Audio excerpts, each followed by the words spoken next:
गौतम बुद्ध अक्सर अपने शिष्यों से कहा करते थे कि दुनिया का सबसे खतरनाक हथियार हमारी ज़ुबान और हमारे शब्द होते हैं, जो बिना किसी खून खराबे के लोगों को अंदर ही अंदर मार सकते हैं। हमारे शब्द हमारी सबसे बड़ी ताकत होते हैं, लेकिन ये हमारी सबसे बड़ी कमज़ोरी भी हो सकते हैं। अगर हमें नहीं पता है कि कब, कहाँ और क्या कितना बोलना है, यदि हम सही समय पर सही इरादों के साथ सही शब्दों का प्रयोग करते हैं, तो ये हमें एक सफल व्यक्ति बनाता है। लेकिन वहीं अगर हम सही समय पर सही इरादों से सही शब्दों का इस्तेमाल नहीं करते हैं, तो ये हमारे जीवन को नर्क बना देता है।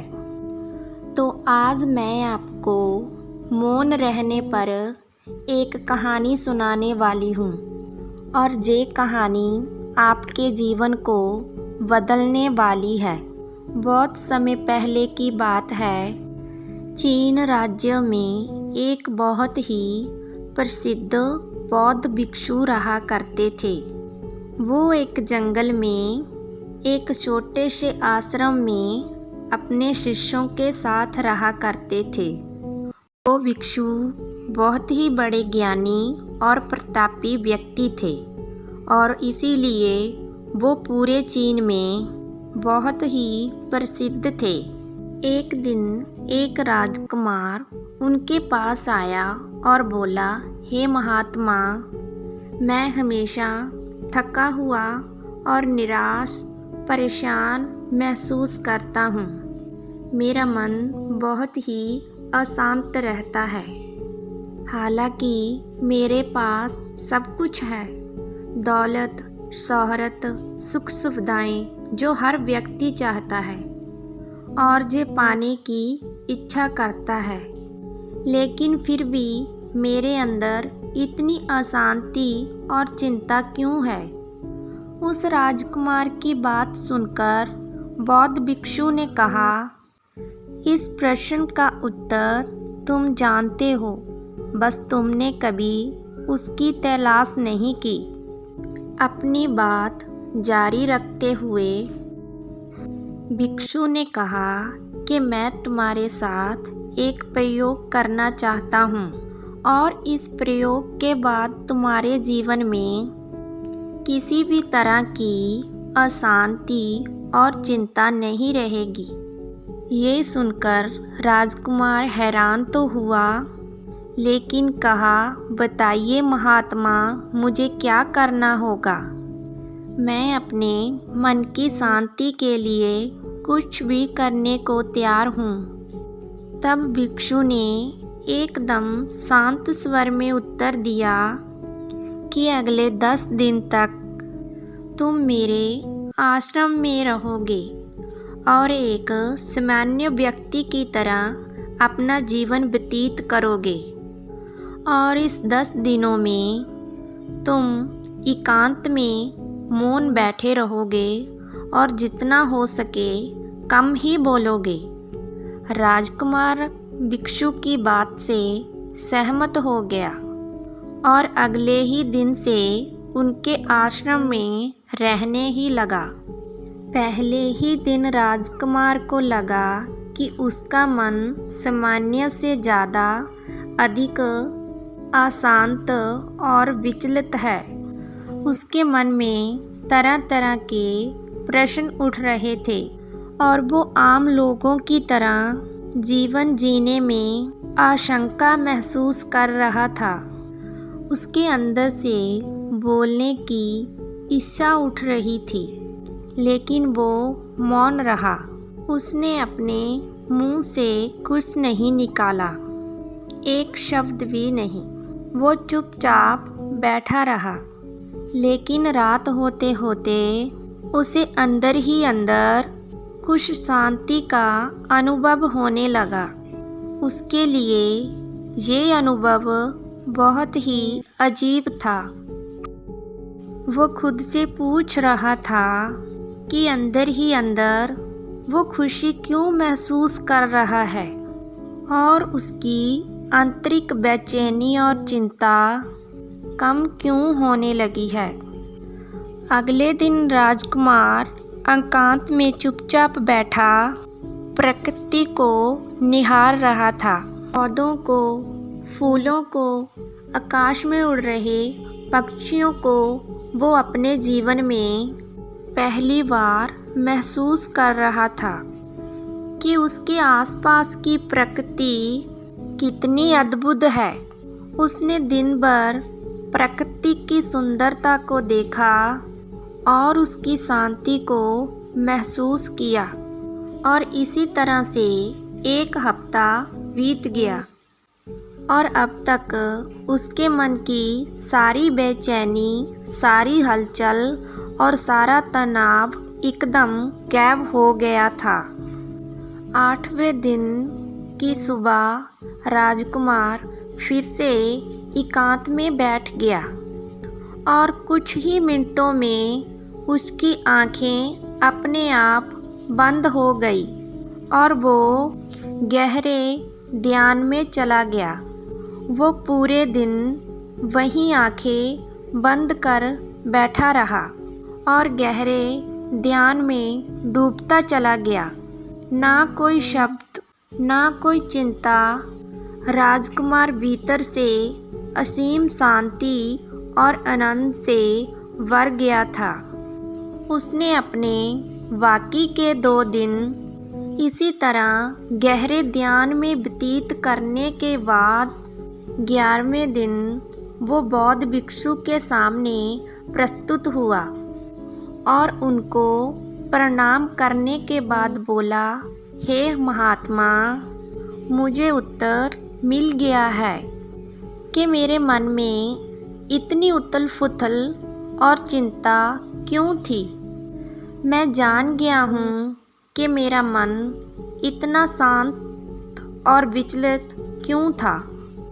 तब भिक्षु ने मुस्कुराते हुए पूछा, बताओ क्या उत्तर मिला तुम्हें? तो राजकुमार ने कहा, मैं आवश्यकता से ज़्यादा अधिक बातें करता था। मैं किसी पर भी अपने शब्द और ऊर्जा व्यर्थ करता था। मैं दिन भर अपने लोगों से फालतू की बातें करता रहता था और फिर उन्हीं के बारे में अकेले में सोचता रहता। इसी तरह मैं बस अपना समय बर्बाद कर रहा था। ज़्यादा बोलने और सोचने की वजह से मेरा मन अशांत और बेचैन हो गया और इसी वजह से मैं किसी भी चीज़ पर ठीक से काम नहीं कर पा रहा था, जिससे फिर मैं लगभग हर काम में असफल होने लगा और फिर इन लगातार मिलने वाली असफलताओं की वजह से मैं और भी उदास और चिड़चिड़ा हो गया और इसने मेरे जीवन को नष्ट कर दिया। लेकिन ये 10 दिन पूरी तरह से अलग थे। अब मुझे ऐसा लग रहा है कि मैं अपना जीवन पूरी तरह से जी रहा हूँ, लेकिन इससे पहले मैं अपना जीवन गलत तरीके से जी रहा था और मैंने ये भी सीखा कि हमें सिर्फ ध्यान करने की ज़रूरत नहीं है। ध्यान अपने आप होता है जब हम स्थिर, शांत और मौन रहते हैं। ये सुनकर बौद्ध भिक्षु ने कहा, सिर्फ तुम ही नहीं, दुनिया में ज़्यादातर लोग ज़रूरत से ज़्यादा बोलते हैं। आज भी लोग ज़्यादातर समय केवल एक दूसरे को नीचा दिखाने के लिए ही बोलते हैं। कुछ लोग ना चाहते हुए भी बहुत ज़्यादा बातें करते हैं और अपना जीवन बर्बाद कर लेते हैं। भिक्षु ने राजकुमार को मौन का महत्व समझाते हुए कहा कि एक बार गौतम बुद्ध से उनके शिष्यों ने पूछा कि हे महात्मा, आप ज़्यादातर समय चुप क्यों रहते हैं? तब बुद्ध ने कहा, क्योंकि मौन में मैं अपने भीतर आनंद शांति की गहराई में होता हूँ। मौन अपने भीतर उतरने की पहली सीढ़ी है। मौन के बिना स्वयं को जानना असंभव है। स्वयं को जानने का और समझने का पहला नियम है कि मौन रहना सीखो। उतना ही बोलो जितना अत्यंत आवश्यकता हो। जिसके बिना चल जाता हो उसे छोड़ दो, उसे मत बोलो, और तुम अचानक पाओगे कि 90% से ज़्यादा व्यर्थ ही था। ना बोलते तो कोई नुकसान ना था, बोलते ही गलती कर दी। इस दुनिया की 90% मुसीबतें कम हो जाएं अगर लोग थोड़ा चुप रहें। झगड़ा फसाद कम हो जाए अगर लोग चुप रहना सीख लें।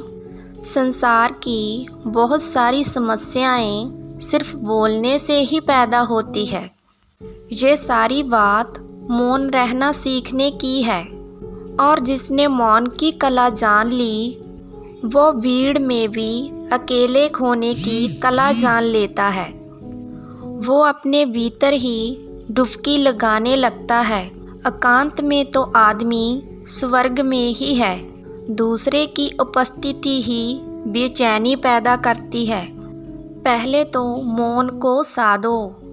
पहले तो अपनी ऊर्जा को मौन में उतरने दो, गहराने दो मौन को, और उस स्थिति में पहुँचो कि लगे बोलते ही बेईमानी हो गई।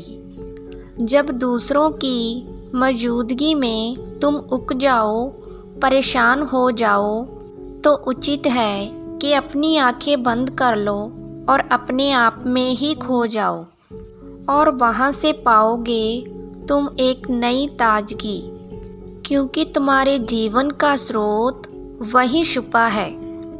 वो किसी दूसरे में नहीं, तुम्हारे भीतर ही है। तुम्हारी जड़ें तुम्हारे भीतर है। आखिर कौन तुम्हें तुम्हारे भीतर लेकर जाएगा? कोई नहीं, तुम्हें स्वयं ही अपने भीतर जाना पड़ेगा। इसीलिए अपने भीतर जाओ, और वही परम राज है जीवन का।